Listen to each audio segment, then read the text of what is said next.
ये जो पाखंडी और धर्म गुरु को आप देख रहे हो, इसका जो झूठी बात और झूठ कथन है उसका हम जवाब देंगे, ठीक है। तो चलिए देखते हैं कि ये क्या कहते हैं। अरे 4 लाख से ज्यादा मंदिर तोड़े भगवान। अच्छा 4 लाख मंदिर तोड़े तो भगवान मुसलमानों ने। हाँ, मुसलमानों ने 4 लाख मंदिर तोड़े तो भगवान ने अवतार क्यों नहीं लिया, ये पूछ रहे हो। अरे भैया, भगवान ने अवतार नहीं लिए होते तो मुगल भाग क्यों गए? फिर कहाँ मुगल बताओ, सब क्यों भाग गए? अंग्रेज क्यों भाग गए? देश आजाद क्यों हो गया? किसी ना किसी रूप में भगवान ने अपनी शक्तियां भेज दी। तो इन्होंने जो प्रश्न किया है वो है, मुगल ने जब 4 लाख से ज़्यादा मंदिर तोड़ा है तो तब भगवान ने अवतार क्यों नहीं लिया। और इसकी जवाब ये दे रहे हैं कि अगर अवतार ना लेते तो वो मुगल भारत छोड़ कर के भाग क्यों गया। तो हम सब जानते हैं कि ये जो मुगल और ब्रिटिश ने भारत से भाग गया, ये सिर्फ भारत की जो आर्मी थे, भारत की जो सोल्जर्स थे, उस सोल्जर्स के वजह से, उस सोल्जर्स की अच्छी युद्ध कौशल के वजह से वो मुगल और ब्रिटिश ने हार मान लिया था। तो अगर भगवान ने अवतार लिया तो इतने सारे सोल्जर्स की क्या ज़रूरत थी। भगवान ने एक अवतार लिया होता और ये सब भाग जाते, इतने सारे सोल्जर्स की क्या ज़रूरत थी।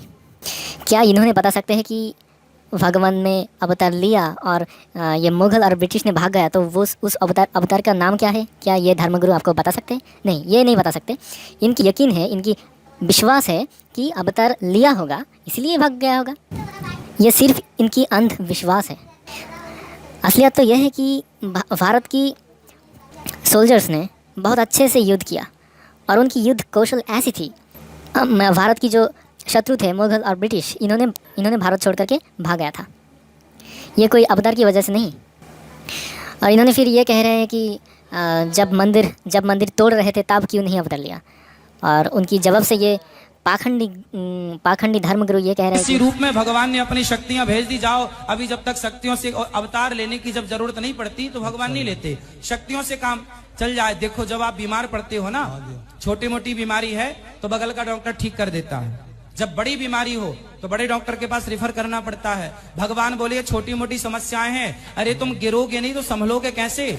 जब अपराध छोटे मात्रा में होते हैं तब भगवान ने अवतार नहीं लेते।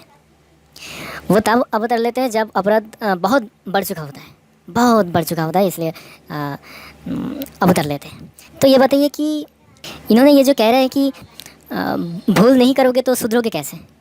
तो ये बताइए कि ये जो ब्रिटिश और मुगल ने किसी लड़की को रेप कर दिया और उसके बाद उसका मर्डर कर दिया, तो ये बताइए कि उस लड़की को इससे क्या सीख मिली और उस सीख से वो क्या करेगा। वो तो कुछ करने के लिए है ही नहीं इस दुनिया में। उसकी रेप हो गई है, उसके बाद उसका मर्डर कर दी गई है, तो अब ये सीख वो लड़की की किस काम की आएगी। फिर देखते ये क्या पाखंड कथन देते हैं कि यदि मुगलों ने इतना मंदिर तोड़े फिर भी मंदिर तोड़ करके क्या हमारी संस्कृति मिटा पाए। संस्कृति को मिटा ना पाना तो इसका मतलब ये नहीं है कि इस संस्कृति बहुत अच्छी है। जैसे कि हम एक एग्जांपल दे सकते हैं कि इतनी कोशिश कर रहा है दुनिया की सरकार ने कि वो जो स्मोकिंग को रोकने के लिए कि कोई लोग स्मोकिंग ना करे। स्मोकिंग की जो पैकेट है उसके ऊपर लिख दिया जाता है कि smoking is harmful for health, पर फिर भी स्मोकिंग नहीं रुक रहा है। तो क्या हम ये बताएंगे कि इतनी कोशिश के बाद भी स्मोकिंग को रोक पाना बहुत मुश्किल है। इसका मतलब क्या ये है कि स्मोकिंग बहुत अच्छी है? नहीं, स्मोकिंग बहुत अच्छी नहीं है। इनको रोक पाना बहुत मुश्किल है, इसलिए क्योंकि ज़्यादातर लोग स्मोकिंग को पसंद करते हैं, क्योंकि ज़्यादातर लोग नशा करने में बहुत माहिर हैं। वैसे ही इस संस्कृति को उन्होंने नहीं मिटा पाया, इसलिए क्योंकि इस संस्कृति को मानने वाला बहुत ज़्यादा है। इसका मतलब ये नहीं हो जाता कि इस संस्कृति बहुत अच्छी संस्कृति है और इस संस्कृति बहुत लॉजिकल है और बहुत अच्छी है, ऐसा नहीं है। वो सिर्फ वो स्मोकिंग की तरह ही है। ये बहुत घटिया है, पर घटिया से घटिया लोग ज़्यादा हैं इस दुनिया में, इसलिए ये सब अभी भी जीवित है। उसके बाद देखते हैं कि ये क्या बोलते हैं। मेरा है कि ये जो वर्ण व्यवस्था है वो जन्म से या कर्म से है, बस ये लास्ट सवाल है।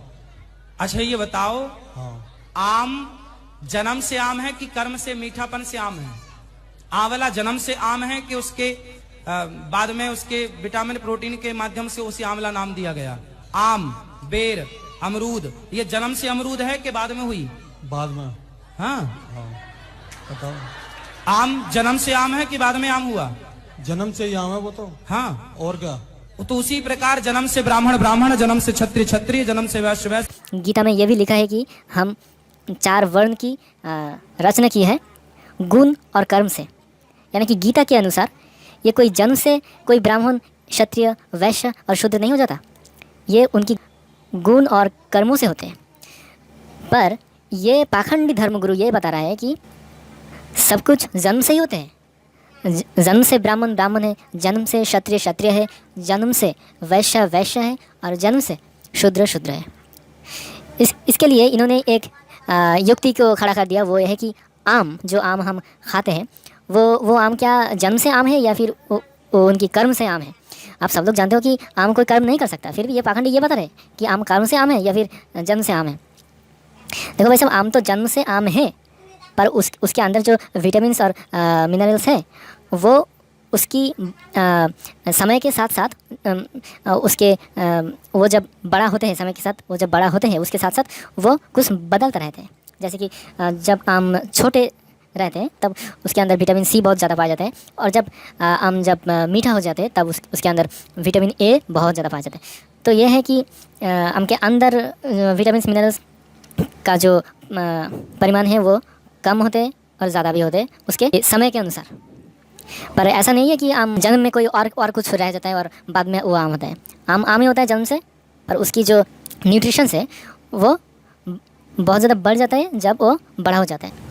आम तो जन्म से एप्पल नहीं रहता, आम तो जन्म से कोई और दूसरा फल नहीं रहता, और अचानक से वो जब बड़ा होता है तब वो आम नहीं हो जाता है। ये सब फालतू का युक्ति है, ये पाखंड बाबाजी जो है आप मानते हैं इसको, ये लोगों के अंदर ऐसे ही अंधविश्वास फैलाते हैं। तो देखते हैं कि इसका अगला जो जवाब होता है वो क्या होता है। राम का फुल फॉर्म बोलो, क्या हुआ? राम का फुल फॉर्म बोलो। राम का? हाँ। राम शब्द 108 शब्दों से मिलकर बना है। हाँ। क्या फुल फॉर्म है राम का? रा मतलब राधा, माँ मतलब माधव, राधा माधव ही राम है, शॉर्ट में फुल फॉर्म राधा माधव है।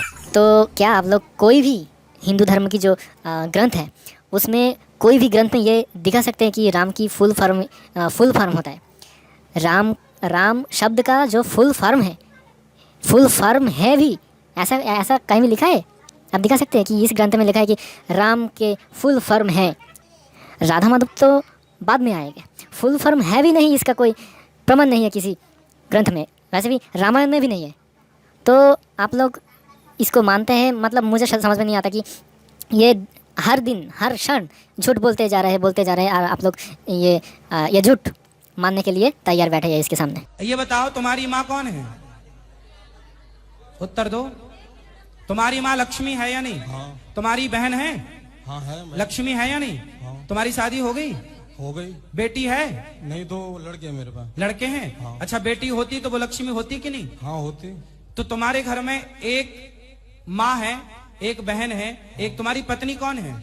लक्ष्मी है। हाँ। तो जब तुम्हारे घर में लक्ष्मी 4 रूपों में हो सकती है, माँ के रूप में, बहन के रूप में, बेटी के देखो भाई साहब, ये लक्ष्मी के जो कंसेप्ट है हिंदू धर्म में वो है कि ये एक देवी है, ये देवी है, और ये क्या करते हैं कि ये धन संपत्ति ये सब प्रदान करते हैं इसकी जो भक्त है उन लोगों को। तो देखो, इंसान कभी ये सब नहीं हो सकता।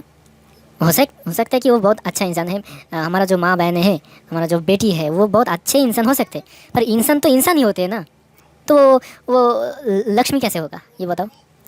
हाँ, तुम उसकी लक्ष्मी की तरह सम्मान कर सकते हो, उसके आदर कर सकते हो, उसकी श्रद्धा कर सकते हो, पर ऐसा नहीं होता कि वो लक्ष्मी हो गया, है ना? तुम खुद सोचो ना, तुम्हारी एक बेटी है तुम्हारे घर में, बहुत अच्छी है, कोई बात नहीं, बहुत उसकी जो इंसानियत है वो बहुत अच्छी है, कोई बात नहीं, पर क्या इसका मतलब क्या ये है कि वो लक्ष्मी है? ऐसा नहीं होता। लक्ष्मी अगर एक गुणों का नाम है तब तुम ये कह सकते हो कि ये इनकी गुण लक्ष्मी जैसी है, ये कह सकते हो। पर अगर लक्ष्मी एक देवी है, तुम मानते हो कि लक्ष्मी एक देवी का नाम है, तो वो कभी इंसान नहीं हो सकता। इंसान कभी भी लक्ष्मी देवी नहीं हो सकता, लक्ष्मी का रूप नहीं हो सकता। उनके अंदर लक्ष्मी शब्द का जो अर्थ होता है, लक्ष्मी जैसी गुण हो सकते हैं, पर लक्ष्मी का रूप नहीं हो सकता। इंसान ही होता है, उसकी इंसान की तरह ही दिखनी चाहिए और इंसान की तरह ही उसकी सम्मान करनी चाहिए। जो पुराणों में कृष्ण है वही गीता वाले कृष्ण है। कृष्ण दो नहीं है, नारायण ही कृष्ण है, एक कृष्ण है। काहे तुम रायता फैला रहे हो कि दो कृष्ण और तीन? देखो ये बिल्कुल सही है कि इस कृष्ण का नाम पुराण और वेदों में भी पाया जाता है। जैसे कि ऐसा भी वेदों में भी ऐसा कृष्ण का नाम पाया जाता है जिसको असुर से संबोधन किया जाता है, असुर। और उस असुर कृष्ण को वध किया था इंद्रदेव ने, ठीक है, ये है वेद में। तो ये तो बिल्कुल सही है कि कृष्ण का नाम वेदों में भी है और पुराण में भी कई जगह पर हो सकते हैं, पर वेदों में ऐसा है, उसका प्रमाण आपके सामने है। पर गीता में भी कृष्ण का नाम है और इनकी धारणा, इस लड़के की धारणा ऐसी है कि ये दोनों अलग अलग हैं। पर अगर ये जो पाखंडी बाबा जी ने बता रहे हैं कि ये दोनों अलग अलग नहीं है, कृष्ण नाम अलग हो सकते हैं पर है तो वो दोनों एक ही। तो अगर वो दोनों एक ही है तो आपको ये मानना पड़ेगा कि कृष्ण असुर है। तो अगर ये दोनों कृष्ण एक है इस बाबा जी के कथन के अनुसार, तो दीन कृष्ण को इसके लिए मार क्यों खाना पड़ा? तो दीन कृष्ण को बहुत अच्छा बता रहे थे कि कृष्ण असुर है, असुर है, इसका कथन वेद में पाया जाता है। तो अगर ये दोनों कृष्ण एक ही है तो फिर तो यही साबित हुआ कि वो एक्चुअली असुर है, असुर कृष्ण है। तो दीन कृष्ण तो ठीक ही था। तो इसके ये तो सही बात बता रहे हैं, तो इसके लिए उनको मार क्यों खाना पड़ा? तो इतने समय से ये वीडियो देखने के लिए आप लोगों को बहुत बहुत धन्यवाद। इसके नेक्स्ट एपिसोड में और भी बहुत सारे पाखंडी झूठे लोगों को जवाब देने के लिए मैं आ जाऊँगा।